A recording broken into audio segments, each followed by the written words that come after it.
Shaw Cable, dedicated to the community, service and you, proudly presents Spotlight on UNBC, the University of Northern British Columbia.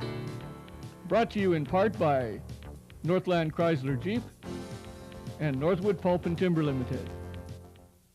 Entering their 10th year of service and sales to Prince George area, Northland Plymouth Chrysler, home of the Caravan, the minivan that started it all.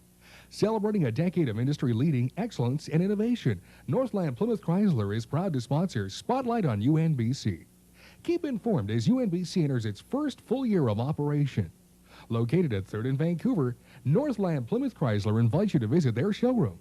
Northland Plymouth Chrysler, where people make the difference. Northwood Pulp and Timber is a proud sponsor of Shaw Cable 10 and its volunteer-produced television programs. Northwood also supports UNBC. As a partner in progress, Northwood has donated $350,000 towards the scholarship fund. When matched by the government, it represents a contribution of $700,000.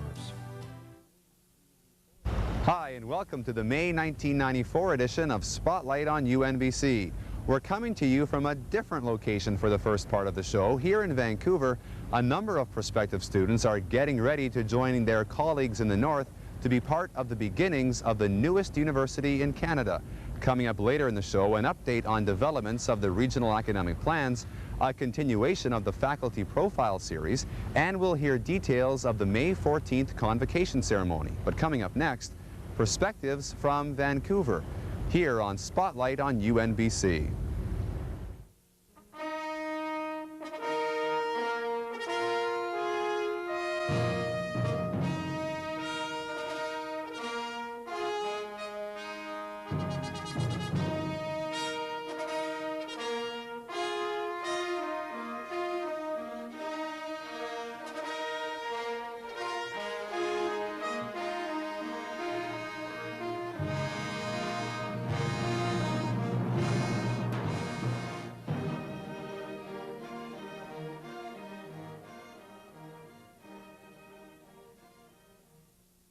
Do you know what UNBC stands for?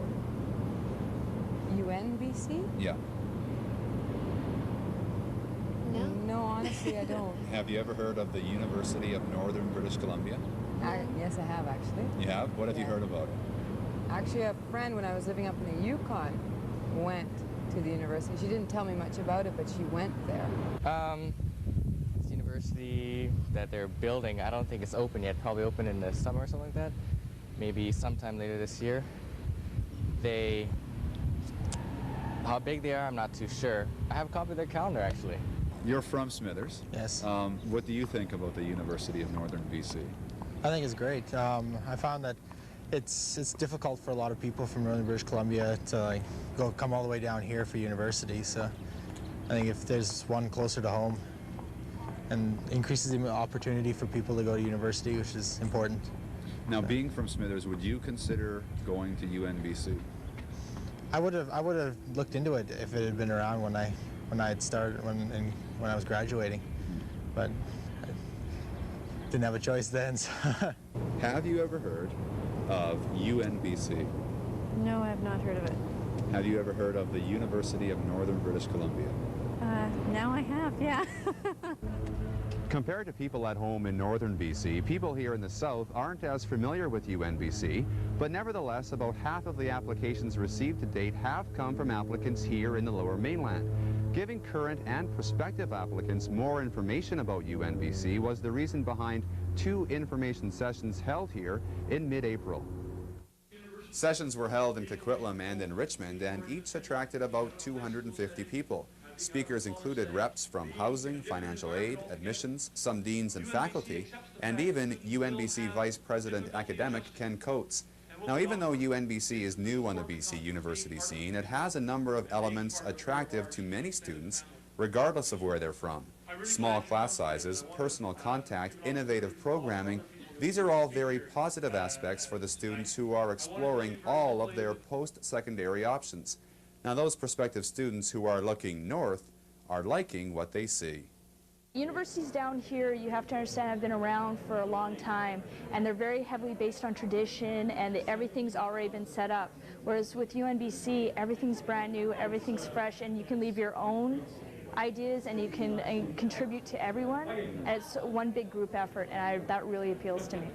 Up till now, I haven't really heard, well, I've heard things, what's going on, but nothing that specific on how it's going to be run, and I think it's going to help in the environment that it's in. It's going to be really different, and with the programs that they're offering, there'll be a lot of hands-on experience, and you can really, the programs are well suited for the environment, I think. I think it's terribly exciting, and from a parent's point of view, I'm glad that we can share it with our son. Both my husband and I were university students ourselves, and I think it's great that the kids can get in on the ground level and really have a lot of input into the direction that the university is going to take. And I find it just absolutely exciting. You share in the excitement with your child. At high schools around the province, like here at Centennial in Coquitlam, word is getting out about this new university called UNBC.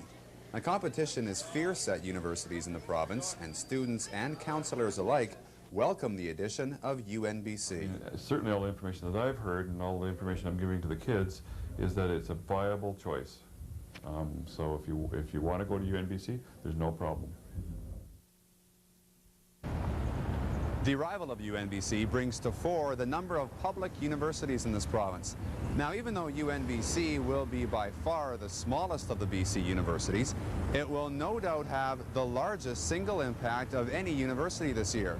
Now, you could say the tables have been turned, and for once, the South is very interested in what's happening in the North. My view is very positive. Obviously, I believe quite strongly in the creating more opportunities for higher education. I can certainly see and understand the arguments in a very positive sense for locating universities around the province and not concentrating them all in the Lower Mainland. I think, as you may know, I'm new to British Columbia, so I don't fully understand all the politics and geography of a big province like this, but that was the strategy in Ontario, which I'm very familiar with, of identifying these smaller communities that were very vibrant communities. And certainly I can speak from great experience of Peterborough, where I was in the early days, and then I returned in 1987. And there isn't anyone in the city of Peterborough who will tell you that the university wasn't a very good thing, that it was an enormous stimulus to the community in ways that they're still discovering. But certainly in terms of its fundamental mission, which is to provide more opportunities for students and for a community to enjoy the benefit of a new university, there's no question in my mind it's very positive. Until now, SFU has been the newest university in BC, and it has enjoyed a colorful history, culminating last year with its #1 ranking in the annual Maclean's University Edition. I think the major issue is for any new institution is establishing an identification. I think people need to have a sense of newer institutions being distinctive and carving out a particular area for themselves. And what I've seen so far of UNBC and what I understand will be the approach, I would be very positive about that, because UNBC is going to go about doing some things in a different way. So on the one hand, there is that willingness to carve out a new niche for yourself, to do a number of things in a traditional way and meet a number of needs, but also to start right from the beginning being distinctive and being a particular kind of university. I think another element that's very important and that I sense, and certainly know from my own experience in Ontario at Trent, is a very strong identification with the local community. I believe very strongly that universities are major resources for their community, and that there has to be a very positive synergy between the community and the university. And again, I've got the sense that that's been a strong theme in the evolution of UNBC, both in Prince George itself, but also for the whole region. I think that's a lot of your credibility as an institution, in a kind of way that I think many people in the universities don't recognize, is very much based on how the community feels about you, and whether you're part of the community or apart from the community. I think UNBC, that will be a challenge for that university, as it has been for every other university. There are other measures which will be of much more interest primarily to the faculty. How are they regarded by their peers? How are the programs regarded by their peers? How do they fit into national and international comparisons? And I think only time will tell that. I know that UNBC has gone to the academic market at a wonderful time. I know some of the people who have gone there, either by reputation or personally, and I have a very high regard for those individuals. So I think, you know, it's a very positive start. So it's a wonderful time to be hiring new faculty.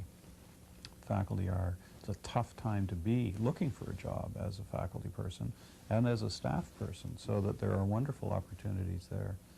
And I think the final element, not surprisingly, is the students. And it's not the final element, it's the most important element. Students have got to become advocates for the institution. They've got to believe that you're doing a good job, that the process is a positive and productive one, and that their educational experiences really do prepare them for whatever it is they're going to do. So it seems to me you have to tick off each of the constituencies, and you have to continually check that against your own local community and then against some provincial, national, and international standards. The Lower Mainland info sessions came a few weeks before major developments for the university in northern BC. Regional academic plans have been in the planning stages for about a year and a half and are now being unveiled. The plans indicate such things as degree completion opportunities throughout northern BC, and the first was made public in Quesnel. The agreement between the college and the university will mean that students in Quesnel will have enough courses delivered locally to be able to earn a bachelor's degree without traveling to the main campus in Prince George. And it's a significant beginning. It's modest in terms of the number of courses we will be able to offer, but it is not modest in the sense that it is a route to a completion of a degree, the opportunity to complete a degree without ever leaving Quesnel. And that certainly is what I see as the highest priority. The level of detail we're at with the regional academic plans now is to say, here is what you can take, where and when.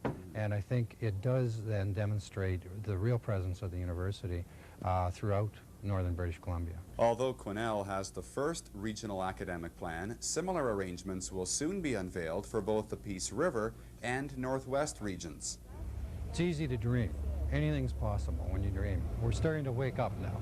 And as we wake up, we're starting to see the reality of putting that dream into operation. And different people will take different stages of our evolution as evidence that we're doing what we're supposed to do. For some, I suspect, turning sod on Cranbrook Hill was that. For others, it was signing of protocol agreements. But finally, for students, it's getting degrees. And for a lot of people in communities, I think, outside of Prince George, it is when they see the people from their community getting degrees, that's the proof of the reality of the university. This academic year is now history, bringing the UNBC Quick Start program to an end. More than 300 people took advantage of the course offerings this year, and as we'll see later in the show, 6 Quick Start students will be graduating with UNBC degrees this month. The student population at UNBC showed you don't have to be in your late teens or early 20s to take advantage of a university education. The student ages at UNBC ranged from a low of 18 to a not-so-low 74, and 2/3 of the students were women. Students from outside of Prince George coming to UNBC this fall will be able to stay in the 274-bed student residence on the Cranbrook Hill campus. Construction began in April, and the 4-story apartment building is to be ready for occupancy this fall. Off-campus housing is still being sought for students who don't live on campus. Additional faculty are always being added to the list of new UNBC employees. Of the 6 most recent appointments, 4 are coming to UNBC from universities abroad, including South Africa and New Zealand. 3 faculty members have recently received significant federal research grant awards. The Natural Sciences and Engineering Research Council of Canada has just awarded Darwin Coxon of Biology $30,000 and awarded $90,000 to chemistry professor Mark Bernards. As well, Ely Korkmaz, a faculty member in the physics program, has just been awarded a $180,000 federal research grant. You'll be able to be young, have fun, and drink Pepsi on the Prince George campus. Pepsi has been named the exclusive soft drink and juice supplier on campus. ICL Services, a division of White Spot Restaurants, will be the food service operator, supplying the cafeteria, conference center, and the deli to be located in the Northwood Winter Garden. The UNBC North to the Future campaign has received its first contribution from an overseas multinational corporation. Mitsui Home Company of Japan contributed $20,000 to the fund, which is raising money primarily for scholarships and bursaries. Mitsui Home Company is the largest Japanese home building company to use dimension lumber in construction. Over the past several years, the company has purchased enough lumber from Prince George and area mills to build the equivalent of 50,000 homes. Up-to-date information on news and happenings at UNBC can be obtained by calling the UNBC info line 24 hours a day at 960-5678. A major event on the UNBC calendar will be coming up on May 14th when the Convocation ceremony will be held at the Prince George Civic Centre. The June edition of Spotlight on UNBC will include a full report on the day's activities, which will include the unveiling of the university's new coat of arms and the awarding of both honorary and undergraduate degrees. UNBC's inaugural convocation ceremony was held 2 years ago when the President and Chancellor were officially installed. Now, this event will have the same pomp and ceremony, but with a difference. I think in a lot of ways it will be remembered for the presentation of the coat of arms by the Governor General and the ceremony that goes along with that. I think for the students it will be something that they never forget. Most of the students that I've talked to so far are talking about having 20 or more guests, you know, family and friends in attendance, and so it's a very significant moment for them, and I think that it's something that they will remember for the rest of their lives. In the space of 2 hours, we go from a university with no graduates, no alumni, to having 6 graduates and the beginnings of an alumni group, and that's very significant because those students can go out and spread the word about the university. I graduated from UNBC. I had this experience. And in talking to them, they've had a great time. 6 UNBC students will be honored at the May Convocation and awarded UNBC's first ever bachelor's degrees. Now, we've saved the best for last this month, and we conclude this edition of Spotlight on UNBC with a special interview of the first graduates of the newest university in Canada.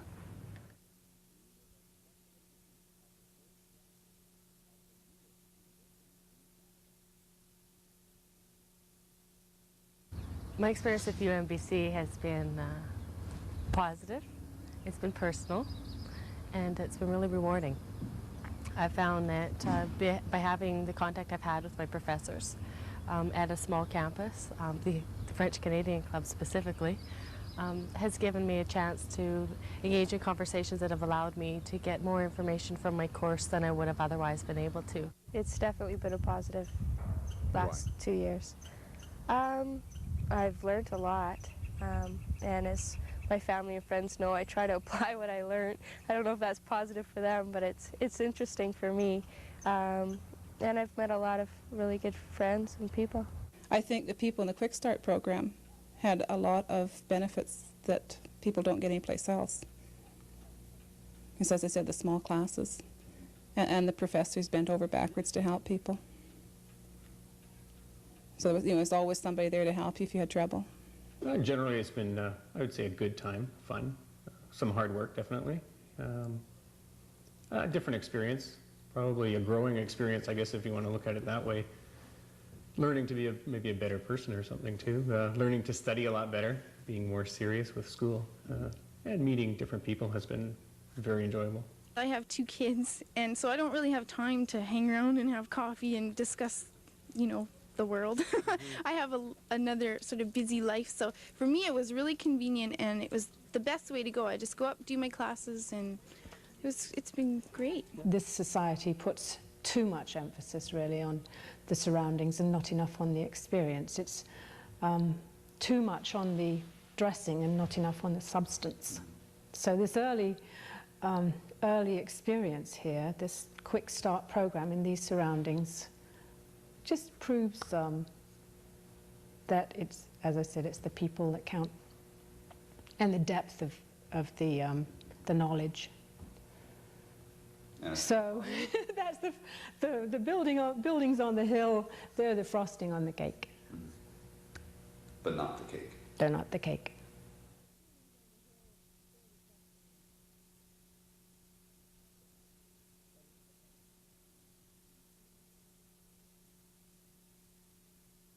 I would tell them to expect a different experience. It's not a large university, it's more personal. You know your teachers a lot more than you would at a large university. You'll know your classmates, and it's a different experience, a more positive, I think, experience. And you don't have to, if you're from Prince George or from the north, you don't have to go south. It's a great experience. You have to work hard, very hard, because it's a small, right now it's small numbers enrolled, so you cannot get away with not doing your homework. Everything's got to be done and very thorough. I have enjoyed it immensely. I've enjoyed being with the younger students, and I've enjoyed the actual experience of learning. When I was considering going back to school, I was fortunate enough to come across the following little snippet in a newspaper. Somebody was asking an agony columnist, well, if I go back to school, I'll be 48 when I finish my degree. And the answer was, yes, but how old will you be in 4 years if you don't do your degree? You see? It's just a nice truism. And you sort of go through your life, and if you can do something wonderful like going back to school, I think it's a great thing to do. Would I recommend UNBC? Yes, I would recommend UNBC because it's here. And I think that the quality of professors is as good as any place else, if not better. Generally, I would tell them to be very serious about their classwork, to make sure they do their work, but also to enjoy themselves too. There's a lot to enjoy through UNBC and around this area, which you probably won't have in, well, you obviously don't have in the Lower Mainland. There's a lot more freedom up here, and it's, I don't think there's the pressure up here, say as you would at UBC, because there's not the big student population. So you tend to get to know your instructors a lot better, your other students a lot better, and even some of the staff and faculty. What advice would I give a prospective student? Get to know the registrar's office. Get to know the staff at the registrar's office. Second, when you're attending class with the faculty they've hired so far, don't just know your stuff, know how to use it. And with that, they'll get a lot out of the programs. Do you think that it would be something that you could say that going to UNBC is a good thing? Going to UNBC is an awesome thing if you value education. Like if you can value education and go elsewhere and get the same information. But if you value what you get out of it as a person and your input into it, then UNBC is an awesome experience.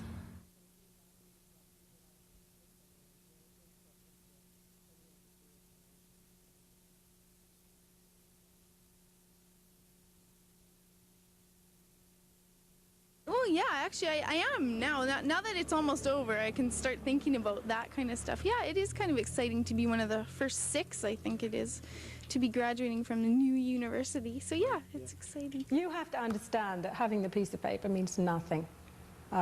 It's a convention. I'm getting the piece of paper largely to please my husband. The experience has been the important thing. So it'll be pretty, and it'll be a good thing to mark some stage in the university's development, but personally, I just as soon not go. I'm excited about being a UNBC graduate. It's an incredible experience. I'll be one of 6 students, and that's a pretty special position to be in. Historically, I'll hold a position that people will always know those 6 students. This particular grad event, I feel pretty special and a part of it. I don't know if proud's the word I'd use. special being part of it, the first grad class. People can't say that for years now with other universities.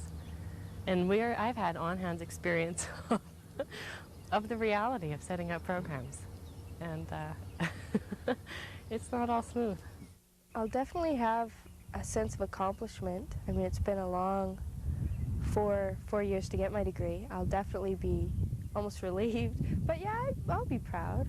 Probably lots of different feelings. We were definitely happy, but probably a little scared. I mean, it's the final ending to a chapter, I guess, in your life. It's the definite ending. There's a piece of paper which says I have now graduated from a degree, and after a few more years than I wish to mention, I finally obtained this degree. So certainly excitement, happiness, out and out joy maybe.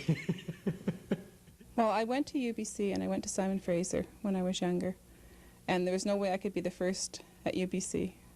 And sometimes when I looked at the history of UBC and looked back at the people that were working in little tiny huts or whatever there, and thought about, gee, I wonder what it was like to go to UBC way back when it first opened. And I thought, well, here's my chance. This is UNBC, and it's just opening. Margaret Bathy, Jackie Watson, Myron Gordon, Kari Stedham Gosnell, Niki Yandeau, and Diana Gilbert all come from different backgrounds, but they share one quality. While it may be an overused expression, these six are true pioneers. It's been new for the teachers and for the students. There's a distinct pioneering feel to the university. It reminds me of my own previous schooling experiences a long time ago because of the temporary nature of the classrooms that we have been using. But that in itself, I think, has made the experience one of social cohesiveness. We were kind of joined in adversity as the bugs were worked out of all the electronic equipment. And we had to find our own chairs and move our own tables around. Thank you for tuning in to this edition of Spotlight on UNBC. Next month, as promised, a full report on the Convocation ceremony, plus all the latest news from the University of Northern British Columbia.